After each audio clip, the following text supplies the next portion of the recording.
Hi, everyone. This is your host, Raven Sagad, and welcome back to Forgotten Echoes, a podcast where we dive into the mysterious and unexplained cases of Black women and girls that often get lost in time. As usual, don't forget to follow us on Instagram and TikTok for all the things and all content related to the cases discussed. And swipe up and leave a comment. Don't forget to tell me where you're listening from. And give a 5-star review on whatever podcast platform you're listening from. I really appreciate it. Now let's get into the episode.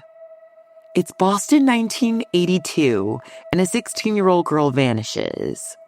Days later, her body is found hidden, strangled, discarded, and forgotten. Her name was Lucia Roberts, an honor student, a daughter, a recent immigrant chasing the American dream. And yet her murder barely made a sound. The case went cold until years later when a retired Black detective stepped forward with a claim that would shake the city to its core. This is episode 12, The Murder of Lucia Roberts.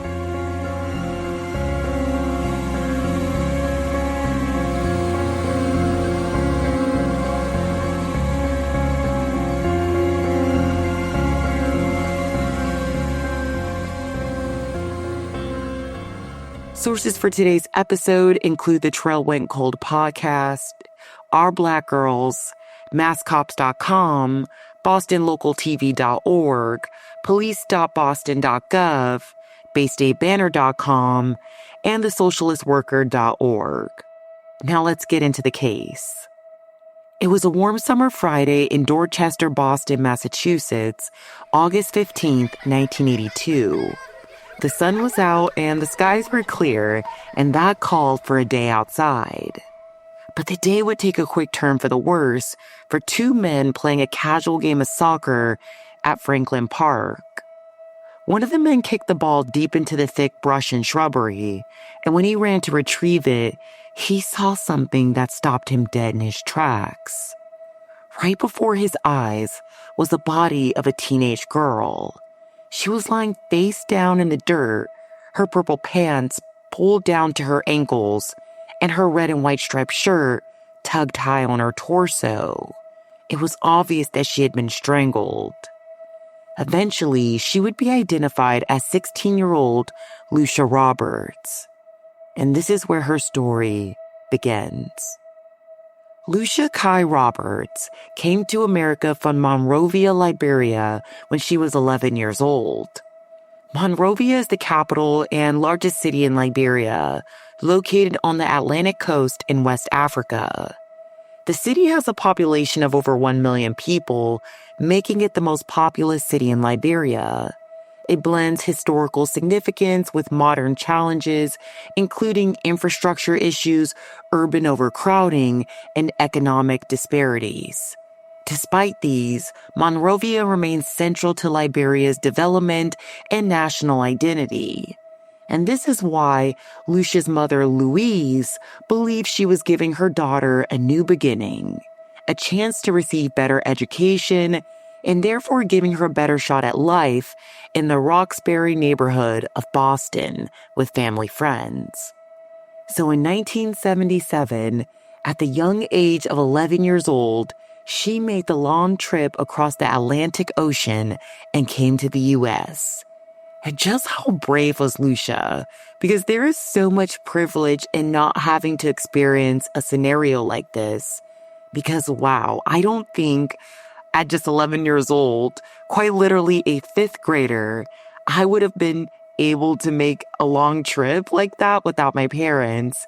And from her mom's perspective, to be able to separate from your baby in the name of giving her a better shot at a better life is just so selfless. What a strong mom. And her mom made the comment, quote, "In Africa, we think America is heaven." Quote. And by all means, Lucia was making the most of her life in America. Lucia was a bright kid. She was an honor student and was known for being really honest and kind.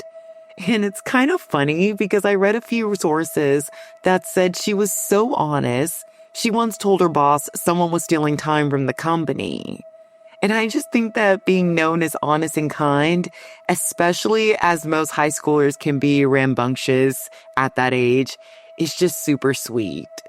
But don't get it twisted, because Lucia was also street smart. So she was like this really kind and honest kid, but she was also a typical high schooler that was hip with it and was street smart. She was just an overall really, really good kid. In her free time, she braided hair to earn extra money, and she took every opportunity she could to sing or play basketball. Lucia was a girl with big dreams, and she was on her way. So Boston in the early 1980s was still reeling from the fallout of court-ordered school desegregation. So it's safe to say that tensions between the Black community and police were running at an all-time high. Trust was fractured and was proving tough to repair. Suspicion lingered on every corner. And then Lucia's body was found in the midst of all this, and no one seemed to bat an eye. And to top it all off, Louise, her mother, eventually heard the grim news through family friends in New York. And at that point, a bit of time had already went by. And I can only imagine the weight pressing down on Louise in the moment. You're thousands of miles away from your daughter, only to receive a call no mother should ever get. Her daughter, who was supposed to be living the American dream, was gone, murdered. No details, just silence. And Louise couldn't shake the feeling, or the fear, that the police weren't really looking into her daughter's murder. That her daughter's life didn't really garner or spark enough urgency. For over a year, Lucia's murder was met with indifference. No headlines, no outrage, just a deafening quiet. Until one man began to ask questions everyone else avoided.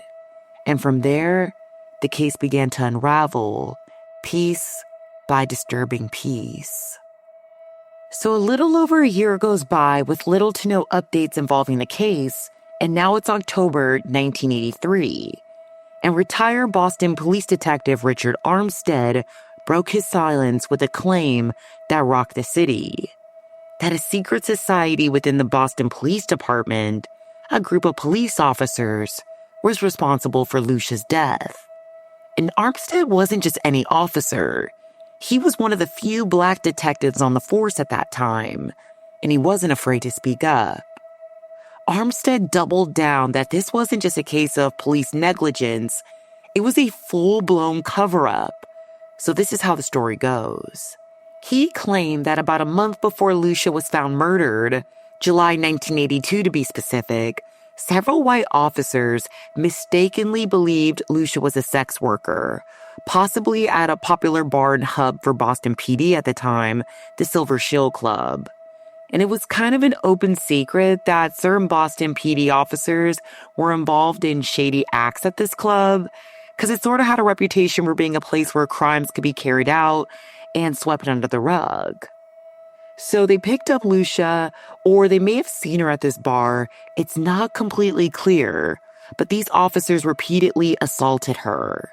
And then when they realized they went too far, they silenced her permanently to protect themselves. The officers strangled her, dumped her body in the park, and used their power to make the evidence vanish. So stay with me here because there are a few different names in this story, but I'll recap a couple times to make sure we're all on the same page.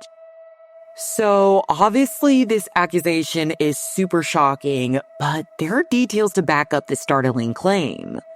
Officer Jose Garcia, a member of the police department at the time, told William Celester, who was the deputy superintendent, that he was waken up by a loud shrill at the bar, and he ran to the noise immediately, and there he witnessed another officer holding a gun to a Black girl's head as she was forced to perform sexual acts on another police officer. I don't exactly know how many officers were said to be involved, but the primary suspects in the story were officers William Dunn and William Kneffick, and they were both white. And Garcia was completely horrified by the sight, so much so that he escorted the young girl out the room, holding his fellow officers at gunpoint. He then gets the girl in his car and drives away, leaving the bar. And at this point, they're driving and the girl is completely inconsolable, understandably so because she's just been sexually assaulted. And the car ride is completely chaotic. Before Officer Garcia can get the name of the girl, she jumps out the car, immediately running into the dead of night. And then 6 weeks later, Lucia Roberts was found dead at the park. Now, I want to clarify a couple things just so we all stay on the same page. For one, Officer Garcia said he saw a black girl that night, but didn't identify Lucia right off the bat. After she was found dead a few weeks later, he says that he might have seen her, but he doesn't rule her out. And at this point, other officers may have been in contact with him, so it's a little iffy to know if what he was saying was actually the truth or not. Like, I was listening to the Trail When Cold podcast, and at some point after this allegation went live, someone attempted to blow up Garcia's car. Yes, blow up his car. Absolutely crazy. So I'm hesitant to believe everything that he may or may not have said. I also want to clarify that Officer Garcia is another race. So the officers that assaulted the black girl that night were white, and Officer Armstead that went public with the story is black. So combining that information with the fact that there's such high racial tensions in Boston at the time created a lot of controversy within the police department. And lastly, looking through different web sleuth threads, I don't think this story is too far off. Like, I don't see this being hard to believe. I mean, everyone has their own opinions, but I think that people may not be as privy to believe how far people will go to cover up certain crimes. Racially motivated crimes, crimes that are involving someone underage, or even sexual assaults. And this allegation had all three. So while I think it's egregious, it wasn't too far out of the realm for me. And then to add the extra layer, it's involving police officers. The accusation is just disturbing all around. So despite lingering questions and community unrest, the investigation stalled, and with each passing year, Lucia's name faded further from the headlines. Until one day, it didn't. In January of 1986, 4 years after 16-year-old Lucia Kai Roberts was found murdered in Franklin Park, Boston officials finally addressed a rumor that had quietly haunted the city and its police department. So a press conference was held. At the front of the room, Police Commissioner Francis Mickey Roche, Superintendent Albert Sweeney, Deputy Arthur Morgan, and Minister Don Muhammad, a respected voice in the Roxbury's Black community, essentially were there to announce the outcome of the controversial internal investigation.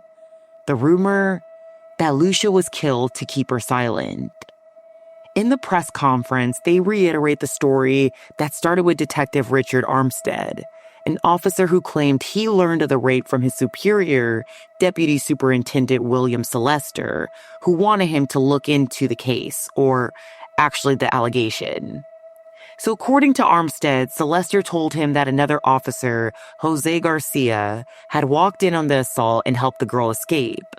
That girl, he said, was Lucia. But the Boston Police Department saw it differently and wanted to set the record straight. Commissioner Roche stated that an internal investigation led by Superintendent Sweeney had taken place, and he found no witnesses, no victim, and no physical evidence that a rape had ever taken place at the Silver Show Club. But was it that simple? Sweeney reported that 3 officers, Garcia, Dunn, and Knefik, did in fact voluntarily take polygraph tests, and within these 3 tests, they were asked if they ever witnessed, committed, or heard of a sexual assault at the club. The results? According to the department, they all passed. The case, they said, was closed.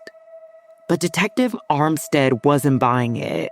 He stood by his story, claiming that Sylvester had shared the information as fact, not rumor.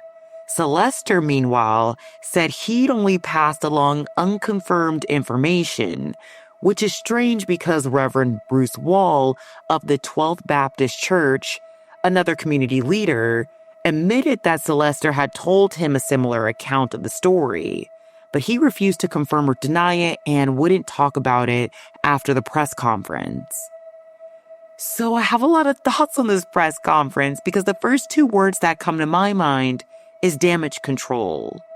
I'm totally not going to say that an internal investigation didn't take place or that it wasn't thorough, but I'll just always feel weird about police officers investigating other police officers, especially in the 80s in Boston, when it was essentially a black cop accusing white cops of the rape of an underage black girl. It's just a recipe for disaster, and it will never sit right in my soul, and I'll always question it. What I do find really interesting is that William Sylvester is also black himself, and I'll give you a short summary of his background later in the episode. But essentially, he's a prominent figure in the black community and in Boston PD. And that's a good thing, but I also think it can be a little problematic when it comes to controversial cases like this, once again, in the 80s. I just think that stories like this, it's just too outlandish to not have any truth to it. While they did say that they gave the officers involved polygraph tests, it's hard to trust wholeheartedly. And even if they did, polygraph tests are not admissible in court, and it's not really a solid piece of evidence to completely absolve someone from any type of crime. It's circumstantial at best. And then Bruce Wall coming into it, I'm not sure where he came out in all of this, but I do believe that he was a community leader and also really close to Sylvester, who might have came forward on behalf of Armstead to corroborate his claim that Sylvester did in fact speak on the story as fact. But nonetheless, it doesn't really mean much because he doesn't want to put it on record and chose not to speak on it. So I don't really know. I don't know. I have a lot of mixed emotions about this, but I couldn't find too much more information on the internal investigation. And on the actual investigation itself, I couldn't really find too much.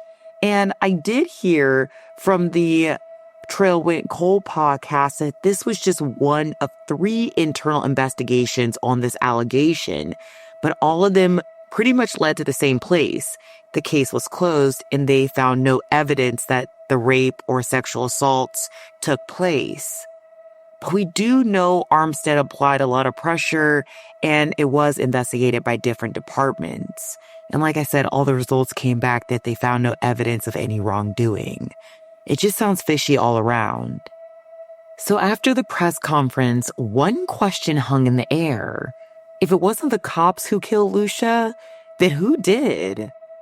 Commissioner Roche confirmed that there was a suspect for her murder, but there wasn't enough probable cause to move forward. The suspect, he said, lived out of state. And beyond that, the department offered no comment. Minister Don Muhammad spoke on the behalf of the community. He said he was satisfied with the investigation into the Silver Shield Club and it ran its course. But he would not be satisfied until Lucia's killer was found. And the conference ended with the department promising to turn over its findings to the FBI and to the U.S. Attorney's Office. But the press conference raised more questions than it answered. No charges, no arrests, no justice, and no answers. And unfortunately, that's where the story has remained for years. And as the decades went by, the Roxbury community of Boston is still left with the painful scars that haven't healed. But people still remember. Kelvin, a neighbor of Lucia, still remembers the moment the police pulled him off the street. When speaking with the Boston Globe, he stated, quote, "They drove me through the neighborhood and just grabbed me off the block," he said. "I'll never forget it. The way they questioned me. I just felt like a suspect, and I just lost a friend." Quote, Kelvin remembered her vividly, a bold, basketball-loving tomboy who ruled the hopscotch court and stood out with her elegant British accent English, so different from the local kids in the Roxbury neighborhood. But while some say the silence within the department speaks volumes, others say, not so fast. Thomas Nolan, now a criminologist at Boston University, was a young officer on the force back in 1982. He believes the idea of a coordinated cover-up is hard to accept, stating, quote, "I don't think the subculture was that strong," he said. "There's a line even cops won't cross, and covering up the rape and murder of a girl for decades, that's a line," quote. But Detective Armstead doubled down on his accusations. He never wavered, not even once, stating, quote, "I knew I was right," he told reporters. "I know how it went down," quote. As for the officers involved, their lives carried on in the shadow of the case. Following the 1982 investigation, Jose Garcia continued his career with the Boston PD.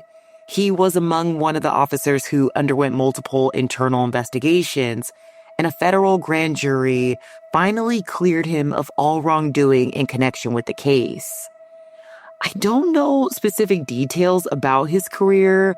However, I do know that he remained with the Boston PD for several years following the investigations, and then later on in his career, he transitioned to the Fremont Police Department in California.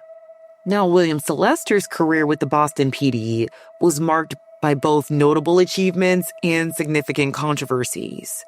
So quickly going back in time, he joined the Boston Police Department in 1968, and Sylvester became one of the original Black members of the department's command staff. It's safe to say that he played a pivotal role in mentoring officers and worked to diversify the force to better reflect the community it served. In 1979, as head of the Massachusetts Association of Minority Law Enforcement Officers, Sylvester was instrumental in promoting Black and Latino officers within the department. His leadership led to his appointment as deputy superintendent, overseeing Area B, which encompassed Boston's predominantly Black neighborhoods. However, Sylvester's tenure was not without its controversy. In 1991, he accepted the position of police director in Newark, New Jersey. And during his time there, he was convicted in a public corruption case in 1996 for misusing funds from an account designated for paying drug informers. And this led to a 2.5-year prison sentence, and he was ordered to pay back $8,000. After serving his sentence, Sylvester returned to Boston, but did not re-enter public service, and he passed on February 21st of 2022. And lastly, Officer Richard Armstead. After the 1982 investigation, Armstead continued his service with the department. He maintained his position as detective, and his unwavering stance did not lead to any charges or official acknowledgement of his claims. In 1987, he retired from the Boston PD and relocated to Lebanon, Maine, where he lived until his passing on May 10th, 2015, at the age of 85. And this case is so sad and just completely devastating. Seriously, it's probably one of the most horrific cases I've ever covered, especially when you're dealing with someone who experienced sexual assault, and on top of that, she was underage. Combining that with the fact that the alleged perpetrators were police officers, and she was an immigrant, and didn't really have anyone to truly advocate for her, it just really breaks my heart. And then there's Lucia's mother, who I think was often overlooked because she was in Liberia when the case originally opened. Lucia Roberts moved to the U.S. from overseas in 1983. Now in Staten Island, she's a retired health aide and is still searching for answers about her daughter's death. She firmly believes the police were involved. But she also admits not everyone in her family agrees. Some relatives have their own theories, suspicions that point in other directions. Louise breaks down easily when she speaks about Lucia. She talks about her daughter's voice, her love of singing, her kind, strong-willed personality. More than 4 decades later, Lucia Roberts is beginning to lose hope, stating, quote, "I'm tired, I'm weary, and I'm giving up," she said. If someone could just come forward and say, yes, this is what happened, I would have peace. Until then, I will keep praying to God. Quote. Now here's the call to action. Lucia Roberts was a child, a teenager with her whole life ahead of her. She deserves so much more than silence and cover stories and whispers. She deserves real justice and answers. But decades later, we're still asking the same question. Who killed Lucia? Anyone with information about this case is urged to contact the Boston Police Department at area code 617-343-4470 or contact your local authorities. Please share her story to help reignite the investigation into this case. Her life mattered. Sending so much light and love to the Roberts family. Thank you for tuning in to episode 12 of Forgotten Echoes. If you appreciate the cases I cover, please consider downloading this episode and leaving a 5-star review on your favorite podcast platform. I'm Raven Syed, and I'll see you next week with another case that needs to be remembered. Stay vigilant, stay aware, and keep the echoes of the forgotten alive. I'll see you soon.